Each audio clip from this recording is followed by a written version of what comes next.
आज का टॉपिक है स्टैटिस्टिकल मशीन ट्रांसलेशन सिस्टम। इसको डेटा ड्रिवन ट्रांसलेशन भी बोलते हैं, क्योंकि ये डेटा की के आधार पर नॉलेज क्रिएट करने करके और ट्रांसलेशन की प्रोसेस को करता है, इसलिए इसको डेटा ड्रिवन ट्रांसलेशन भी कहा जाता है।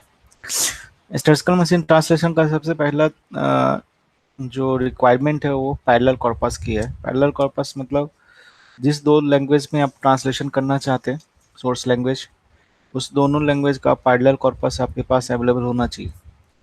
इस पैरेलल कॉर्पस के आधार पे ही वो सिस्टम स्टैटिस्टिकल नॉलेज क्रिएट करता है और फ्यूचर की ट्रांसलेशन करता है। जैसे हमने एक दो एग्जांपल लिया इंग्लिश और हिंदी के, तो ये इंग्लिश सेंटेंसेस है और इसके ट्रांसलेशन हिंदी सेंटेंसेस है। इसके तीन मॉडल्स होते हैं। इसको यदि हम स्टैटिस्टिकल मशीन ट्रांसलेशन को सिस्टम को समझना चाहे तो नॉइजी चैनल मॉडल एक है। नॉइजी चैनल मॉडल में सोर्स लैंग्वेज, सोर्स को ई से जनरेट करते हैं और डेस्टिनेशन लैंग्वेज को एफ से जनरेट करते हैं, क्योंकि जो स्टैटिस्टिकल मशीन ट्रांसलेशन प्रपोज जो किया गया था वो आईबीएम के द्वारा किया गया था। और फर्स्ट जो स्टैटिस्टिकल मशीन ट्रांसलेशन जो था English to English to French machine language translation किया गया था। तो इसकी वजह से ये ई और एफ जो है सोर्स लैंग्वेज को ई और टारगेट लैंग्वेज को एफ से जनरेट रिप्रेजेंट करते हैं। तो सोर्स लैंग्वेज को ई से और टारगेट लैंग्वेज को एफ से जनरेट करते हैं, डिनोट करते हैं इसके अंदर। तो इसके अंदर जो है सोर्स लैंग्वेज की फ्लुएंसी चेक करता है, उसके लिए जो प्रोबेबिलिटी कैलकुलेट करते हैं उसको पी बोलते हैं। फ्लुएंसी मतलब प्रवाह, मतलब यानी सोर्स लैंग्वेज में जो सेंटेंसेस है उसका जो उसकी जो फ्लुएंसी है, उसकी जो प्रवाह है, उसको डिनोट करने के लिए प्रोबेबिलिटी ऑफ ई कैलकुलेट करते हैं। इसको लैंग्वेज मॉडल के नाम से भी जाना जाता है, लैंग्वेज मॉडल के नाम से भी जाना जाता है, जिसमें फ्लुएंसी की चेक करते हैं। और दूसरा जो है ट्रांसलेशन मॉडल है, जिसमें फाइडेलिटी चेक करते हैं, विश्वसनीयता बताते हैं। फाइडेलिटी सत्यनिष्ठा या विश्वसनीयता को रिप्रेजेंट करता है, जो ये जो सोर्स लैंग्वेज का जो ट्रांसलेशन है वो कितना विश्वसनीय ट्रांसलेशन है। तो इसके लिए जो प्रोबेबिलिटी निकालते हैं P F Y E, F on the basis of E. तो कंडीशनल प्रोबेबिलिटी निकालते हैं, probability of target language sentences on the basis of source language sentences. तो एसएमटी प्रोसेस को देखेंगे तो ट्रेनिंग और डिकोडिंग दो प्रोसेस होते हैं। ट्रेनिंग के लिए गिवन जो चीज़ है वो पैरेलल कॉर्पस है। पैरेलल कॉर्पस से जो आउटपुट जनरेट होगा वो पीई और P F by E generate होगा। पीई और P F by E generate होगा जो लैंग्वेज मॉडल का के लैंग्वेज के आधार पे जनरेट होगा। लर्निंग आउटकम्स, लर्निंग ऑब्जेक्टिव क्या है, मैक्सिमाइज लाइक्लीहुड मेथड का यूज करके हम इसको पी ई और P F by E calculate करेंगे।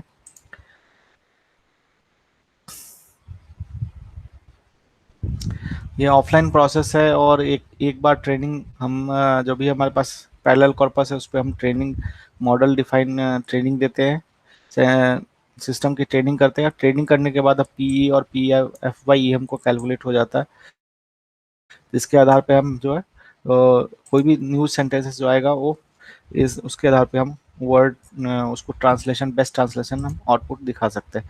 तो यह ट्रेनिंग मॉडल ऑफलाइन होता है और एक बार जब हमारे पास जितना भी डेटा है उसको आधार पे वो पी और पी एफ वाई कैलकुलेट करता है और उसके आगे आगे को जो भी कोई ट्रांसलेशन आएगा तो वो ट्रांसलेशन इसी मॉडल के जो ट्रेनिंग हुआ और ट्रेनिंग से जो आउटकम आया पी और पी एफ वाई, इसके आधार पे ही फ्यूचर ट्रांसलेशन बताएगा। ये पी और पी एफ बाई कैलकुलेट करने के लिए बहुत सारे डिफरेंट मॉडल का यूज करते हैं। एक मॉडल है average average maximum model, maximum likelihood of P F by. तो एवरेज मैक्स कैलकुलेट किया जाता है। डिकोडिंग मॉडल में क्या है, जो सेंटेंसेस एफ, एक सेंटेंसेस आया जो सोर्स लैंग्वेज में, टारगेट लैंग्वेज में, पीई और पी आई बाई ई उसका तो पी और पी एफ बाई पहले से ट्रेनिंग मॉडल के आधार पे हमको पता है, ये पता है। सेंटेंसेस हमको पता है, जो सेंटेंसेस क्या है टारगेट लैंग्वेज में। और translation of E from F, F से जो है हम ट्रांसलेशन प्राप्त करेंगे। एफ सेंटेंसेस जो है एफ लैंग्वेज का ट्रांसलेशन प्राप्त करेंगे, एफ लैंग्वेज में ट्रांसलेशन प्राप्त करेंगे। और ई लैंग्वेज जो भी ट्रांसलेशन के लिए आया था, सोर्स लैंग्वेज का जो सेंटेंसेस जो ट्रांसलेशन के लिए आया था, उसके आधार पे हम टारगेट लैंग्वेज में क्या सेंटेंस होगा उसको प्राप्त करेंगे। ऑनलाइन प्रोसेस है, यहाँ भी ऑफलाइन प्रोसेस नहीं है ये। एक बार हम इसको ट्रेनिंग मॉडल को एक बार करते हैं और उससे हम नॉलेज क्रिएट करते हैं, पी और पी एफ बाई कैलकुलेट करते हैं। और ये ऑनलाइन प्रोसेस है, ये फास्ट होता है। और ये डिकोडिंग जो है उसके आधार पे पी एफ बाई हो गया, तो उसके आधार पे हम translation model language model use for scoring the translation of candidates. तो पी और पी एफ बाई ई का एवरेज एवरेज मैक्स कैलकुलेट करते हैं, जो सेंटेंसेस ई आया है उसका टारगेट लैंग्वेज में क्या, टारगेट लैंग्वेज एफ में क्या ट्रांसलेशन होगा। तो एक से ज़्यादा ट्रांसलेशन हो सकता है, हर एक सेंटेंसेस का एक से ज़्यादा ट्रांसलेशन होगा। तो जिसका maximum P E multiplied by P F by E होगा, उसको उसको हम ट्रांसलेशन कैंडिडेट ट्रांसलेशन बोलेंगे। फ्रेज में phrase based machine translation system one of the mostly use machine translation system है। Phrase based translation model widely used in commercial, just like Google Translate। इसमें basic unit जो है translation के लिए phrase है। Phrase is just sequence of word, मतलब sequence of word को phrase बोलते हैं। जैसे प्राइम मिनिस्टर ऑफ इंडिया, ये फ्रेज है। इसका हिंदी में ट्रांसलेशन को भारत के प्रधानमंत्री, भारत की प्रधानमंत्री, खाली ये जो इंटरलिंग्वा चेंजेस हो गए, रीऑर्डरिंग हुआ। ऑफ मतलब के, प्राइम मिनिस्टर, प्रधानमंत्री, और इंडिया, इंडिया का भारत। तो भारत पहले आ गया क्योंकि यहाँ पे लैंग्वेज जो होता है हिंदी लैंग्वेज में वो पहले आएगा। तो भारत की प्रधानमंत्री पहले आएगा।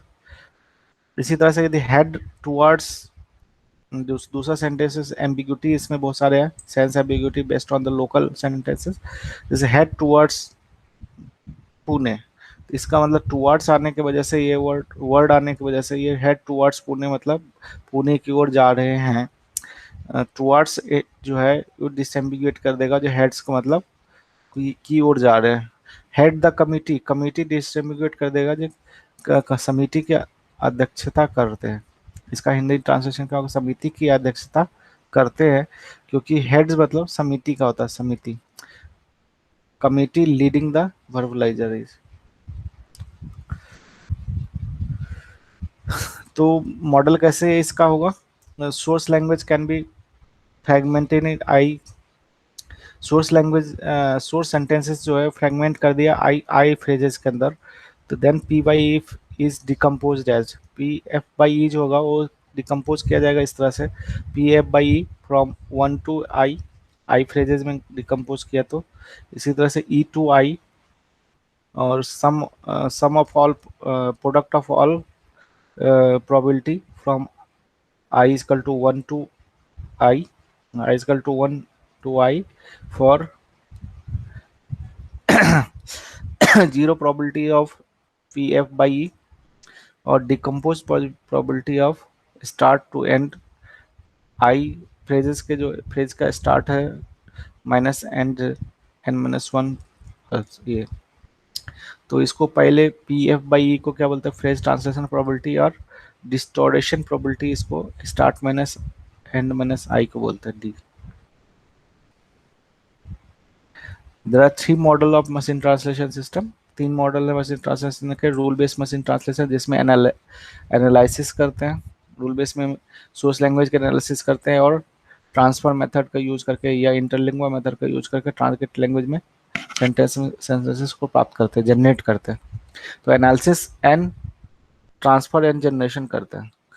और स्टैटिकल मशीन ट्रांसलेशन में क्या है, पहले सोर्स लैंग्वेज के आधार पे, पैरेलल कॉर्पस के आधार पे हम नॉलेज क्रिएट करते हैं, नॉलेज क्रिएट करने पे फिर अलाइनमेंट करके बेस्ट ट्रांसलेशन प्राप्त करते हैं। तो alignment is important for the machine translation, statistical machine translation. Example based machine translation में एनालॉगी फाइंड करते हैं, जो हर जो फ्रेजेज है वो फ्रेजेज का एनालॉगी क्या है, जो जो पैरेलल कॉर्पस पे एनालॉगी फाइंड करते हैं और उसके आधार पे हम एग्जाम्पल बेस्ड मशीन ट्रांसलेशन को परफॉर्म करते हैं। Training the phrase based machine translation, phrase based machine translation को ट्रेनिंग करने के लिए पहले हमारे पास क्या होना चाहिए, बिल्डिंग लैंग्वेज मॉडल और बिल्डिंग ट्रांसलेशन मॉडल।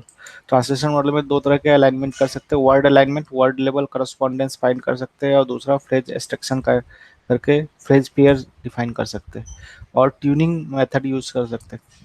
तो language model, translation model and tuning method में हमको बेस्ट अलाइनमेंट फाइंड करने के लिए बेस्ट पॉसिबल अलाइनमेंट क्या होना चाहिए, उसको हम उसको प्राप्त करने के लिए हम ट्यूनिंग करते हैं। तो ये तीन चीज हम ट्रेनिंग में करते हैं, एसएमटी के ट्रेनिंग देने में। लैंग्वेज मॉडल बिल्ड कैसे करेंगे, लैंग्वेज मॉडल को बिल्ड करने के लिए जैसे पी और ई, प्रोबेबिलिटी ऑफ ई यदि हम कैलकुलेट करेंगे तो probability of E is equal to E1 E2 E3, जैसे इसके अंदर जो ई के तक यदि मतलब इसमें बहुत सारे सेंटेंस के अंदर बहुत सारे वर्ड होंगे, तो हर वर्ड को एक E1 E2 E3 से रिप्रेजेंट किया, तो probability of E is equal to P probability of each words. तो इस प्रोबेबिलिटी के हर वर्ड की प्रोबेबिलिटी क्या होगी, वो चेन मार्क चेन रूल के अकॉर्डिंगली ई आई की प्रोबेबिलिटी जो होगा E i-1 तक हो गए, E i-1 से लेके E i-2 से लेके 0, E1 से लेके E i-1 के सेंटेंसेस वो प्रीवियस जो है वर्ड से सारे वर्ड पे के प्रोबेबिलिटी पे डिपेंड करेगा। तो इसको बोलते हैं मार्कअप चेन, और मार्कअप चेन एजम्पशन का ith word depend upon the previous n-1 word. I N order markup assumption यदि हम यूज करेंगे तो हमेशा जो है हर वर्ड n-1 वर्ड के ऑर्डर पे डिपेंड करेगा। तो टू ऑर्डर मार्कअप मॉडल यदि हम यूज करते हैं तो टू ऑर्डर मतलब प्रीवियस वर्ड एक वर्ड पे डिपेंड करेगा, अगले वर्ड की प्रोबेबिलिटी प्रीवियस एक वर्ड पे डिपेंड करेगा। टू ऑर्डर, तो इसी तरह से 2 ग्राम इसको बोलते हैं। 2 ग्राम लैंग्वेज मॉडल हमने यदि कैलकुलेट करेंगे, जैसे बुक की प्रोबेबिलिटी हम निकालेंगे, प्रोबेबिलिटी ऑफ बुक। तो दी बुक यदि हमको हमारे पास वर्ड है, सपोज के हमारे पास पैरेलल कॉर्पस में दी बुक वर्ड है, तो यदि बुक की प्रोबेबिलिटी हम निकालेंगे तो बुक की प्रोबेबिलिटी में दी पे डिपेंड करेगा, प्रीवियस वर्ड एक वर्ड पे डिपेंड करेगा। तो प्रीवियस एक वर्ड पे इसके लिए क्या करेंगे, count of the and book एक साथ, दी और बुक एक साथ आने की कितनी काउंटिंग है, मतलब उससे पैरेलल कॉर्पस में कितनी काउंटिंग दी और बुक एक साथ आया, और काउंटिंग ऑफ दी, तो काउंटिंग ऑफ दी ऑब्वियसली क्या होगा, more than counting of the book हुआ। क्यों, क्योंकि दी तो और के साथ भी आ सकता है, बुक के साथ भी आ सकता है, वाटर के साथ भी आ सकता है, या और दूसरे वर्ड के साथ भी आ सकता है, यानी कि दी तो मैक्सिमम जगह पे, ज़्यादा जगह पे ही आएगा सिंगल यदि हम लेंगे तो। और यदि दी बुक एक साथ आने की जो प्रोबेबिलिटी हो वो कम होगी, तो इसके वजह से ये प्रोबेबिलिटी जो होगा <<1 होगा, और ये प्रोबेबिलिटी हम फाइंड कर सकते हैं। इसके अंदर एक कॉम्प्लिकेशन ये है इस लैंग्वेज मॉडल में, यदि कहीं दी बुक कहीं आया ही नहीं, दी और बुक एक साथ यदि आए नहीं, तो हमारी इसकी प्रोबेबिलिटी ऊपर की काउंटिंग क्या होगा, 0 हो जाएगा। तो ऊपर की काउंटिंग 0 होने से प्रोबेबिलिटी के वैल्यू क्या हो जाएगा, P probability of book against the, इसकी काउंटिंग क्या होगा, 0 हो जाएगी। तो यानी 0 प्रोबेबिलिटी इसकी आ जाएगा। 0 प्रोबेबिलिटी आने की वजह से इस पूरे लैंग्वेज मॉडल में 0 को किसी से मल्टीप्लाई करेंगे, एक यदि दो वर्ड की प्रोबेबिलिटी 0 हो गया, तो और भी वर्ड के सेंटेंस में जो वर्ड होंगे उसकी प्रोबेबिलिटी कुछ भी हो, लेकिन आउटपुट क्या होगा, 0 हो जाएगा, क्योंकि मल्टीप्लाई 0 से यदि किसी नंबर को करेंगे तो 0 हो जाएगा। इसकी वजह से ये कॉम्प्लिकेशन आते हैं यानी इस जीरो कब होगा, जब कभी ट्रेनिंग कॉर्पस में बुक कभी आया ही नहीं, मतलब book never never comes in the training corpus. तो ऐसे वर्ड जो कभी भी आपके कॉर्पस में नहीं आए हैं, उसको यदि वर्ड आ जाता ट्रांसलेशन के लिए, उस वर्ड की ट्रांसलेशन क्या होगी, उसके लिए लैंग्वेज मॉडल क्या होगा, जो जीरो हो जाएगा। इसके कॉम्प्लिकेशन को दूर करने के लिए बहुत सारे मेथड यूज करते हैं, जैसे स्मूथिंग, इसको मेथड को यूज करते हैं, उसको बोलते हैं स्मूथिंग। स्मूथिंग आपको मैं अगले क्लास में बताऊंगा। ये स्मूथिंग क्या होता है, एनग्राम अप्रोक्सीमेशन क्या होता है, और उसके अंदर स्मूथिंग का एल्गोरिथम कौन कौन से यूज होते हैं, उसके बारे में लैंग्वेज मॉडल में हम डिटेल में बात करेंगे। अभी इतना ही समझिए। तो ये कॉम्प्लिकेशन है। दूसरा जो है वर्ड अलाइनमेंट है। ये सेंटर टास्क है, मतलब machine translation, statistical machine translation का सेंट्रल टास्क है, वर्ड अलाइनमेंट क्या होना चाहिए और कैसे होना चाहिए। तो जैसे सेंटेंसेस, जो पैरेलल सेंटेंसेस लैंग्वेज पेयर है, जैसे professor Rao was honoured with the Bharat Ratna, professor Rao को भारत रत्न से सम्मानित किया गया।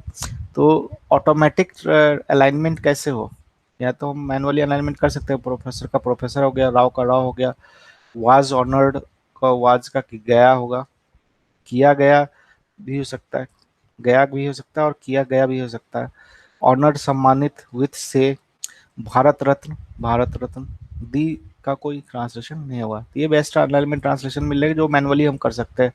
लेकिन ऑटोमेटिक कंप्यूटर कैसे करे, कंप्यूटर अपने आप ट्रांसलेशन की प्रोबेबिलिटी, मैंने पैरेलल कॉर्पस दिया तो ऑटोमेटिकली जो है लैंग्वेज पे अलाइनमेंट कैसे निकाले, ये एक चैलेंजिंग इशू है।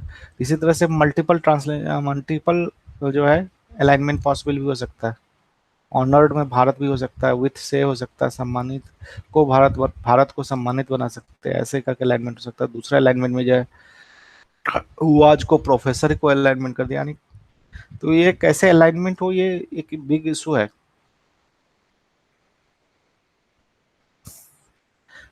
तो इसके लिए क्या किया, को occurrence of words, word occurs together ये parallel corpus is likely to be the translation और हायर।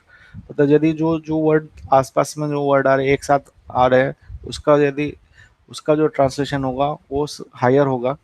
तो लेकिन ये ट्रांसलेशन पहले, ये दोनों वर्ड एक साथ आया कि चिकन एग प्रॉब्लम है, इस तरह की चिकन एग प्रॉब्लम है। वर्ड अलाइनमेंट है more likely to the word translation pair is more higher. It is an chicken egg problem. How we actually find the best alignment? कैसे find करें best alignment? Expectation maximisation, EM algorithm को use करके जो है alignment use के में ईएन algorithm use करते हैं, जिसमें एक्सपेक्टेशन मैक्सिमाइजेशन को टेक्निक को यूज करता है, जिसमें find the best hidden alignment, कौन सा बेस्ट हिडन एलिमेंट होगा ये फाइंड करता। तो पहले स्टार्ट विथ रैंडम अलाइनमेंट, मतलब हर जो ये वो अलाइनमेंट था, तो हर वर्ड का एक वर्ड, जैसे प्रोफेसर है तो प्रोफेसर का प्रोफेसर भी हो सकता है, राव हो सकता है, का भी हो सकता है, यानी जितने भी इस सेंटेंस में वर्ड है सभी हो सकते हैं। तो रैंडमली अलाइनमेंट कर लिया उसने, रैंडमली सपोज किया जो है सभी हर वर्ड का सब हर हर वर्ड ट्रांसलेशन हो सकता है। फिर फाइंड पी और बाई ई, पी और बाई ई गिवन अलाइनमेंट, जो अलाइनमेंट हुआ था उसके अंदर P by E L calculate किया। Now compute the alignment probability of A, तो अलाइनमेंट प्रोबेबिलिटी फाइंड किए और रिपीटेडली करता रहा जब तक P by E does not change, जैसे दूसरे चेंज हुआ इसको करते रहे। तो best at end of the process, इसका एंड ऑफ द प्रोसेस जो होगा उसमें जो होगा बेस्ट ऑनर ट्रांसलेशन, जैसे प्रोफेसर राव वाज का जो है हुआ, वाज का हुआ था, और बैंगलोर का बैंगलोर हो जाएगा, इनका में हो जाएगा, बॉर्न का जन्म हो जाएगा। तो ये बेस्ट अलाइनमेंट आपको सीक्वेंस प्राप्त हो जाएंगे। जैसे professor C N Rao was honoured with Bharat Ratna, तो प्रोफेसर सी एन राव जो है एक साथ आई, सी एन राव एक साथ आने की वजह से ये एक साथ अलाइनमेंट कर दिया, बेस्ट ट्रांसलेशन कर दिया। विथ ऑनर्ड मतलब से सम्मानित किया गया, भारत रत्न ये एक साथ वर्ड है और एक साथ है, किया गया वाज को किया गया होगा। तो एक्सट्रैक्टिंग किया गया language pair best alignment language पे फाइंड किया। तो इसी तरह से जैसे ये professor Rao C N Rao was honoured with Bharat Ratna, तो प्रोफेसर सी एन राव का professor C N Rao, professor C N Rao, C N R का सी एन आर ही होगा, C N Rao C N Rao हो सकता है, सी एन राव वाज का C, professor C N Rao, C N Rao was का सी एन राव को ऑनर्ड विथ भारत रत्न, भारत रत्न से सम्मानित, भारत ऑनर विथ भारत रत्न के लिए एक एक ट्रांसलेशन, भारत रत्न से सम्मानित, भारत रत्न से सम्मानित किया, भारत रत्न से सम्मानित किया गया, को भारत रत्न से सम्मानित किया गया। तो ये इतने ट्रांसलेशन हो सकते हैं एक फ्रेज का। एक एक ही फ्रेज है, एक ही फ्रेज के एक दो तीन चार चार ट्रांसलेशन आ रहे हैं। यहाँ पे भी एक फ्रेजेस एक ही है तो लेकिन उसके ट्रांसलेशन अलग अलग आ रहे हैं। एस्टिमेट द रिलेटिव प्रोबेबिलिटीज, कि Bharat prime minister of India, prime minister of India का ही क्या हो सकता है, जो पैरेलल कॉर्स ऑफ भारत के प्रधानमंत्री भी हो सकता है, जो 75%, 75 प्रोबेबिलिटी है इसके आगे। और प्रधान प्राइम मिनिस्टर ऑफ इंडिया के भारत के पूर्व प्रधानमंत्री भी कहीं दिखा, तो पॉइंट ये बहुत कम ऑकरेंस होगा, तो 0.02 हो गया। और प्राइम मिनिस्टर ऑफ इंडिया प्रधानमंत्री खाली होगा, तो ये इसकी ऑकरेंस ज़्यादा होगी इससे, तो इसकी वजह से 0.23, ये टोटल मिला के 1 हो गया।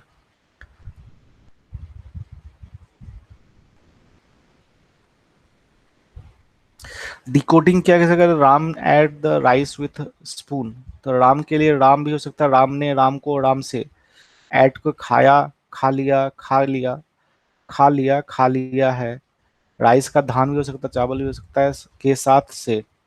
यह दी स्पून, यह चमचा, यह चम्मच, एक चम्मच, चम्मच से, चम्मच के साथ, with the spoon, with the spoon, एक साथ यदि फाइंड करेंगे डिकोडिंग तो चम्मच से, चम्मच के साथ।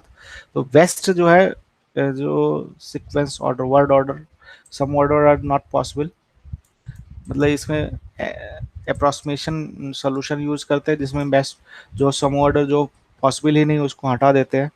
इंक्रीमेंट डिक्रीमेंट द स्कोरिंग और remove the candidates with likely to eventually generate good translation. This is the states machine translation. इसके बारे में और भी हम जानने की कोशिश करेंगे, नेक्स्ट क्लास में आपको मैं बताऊंगा।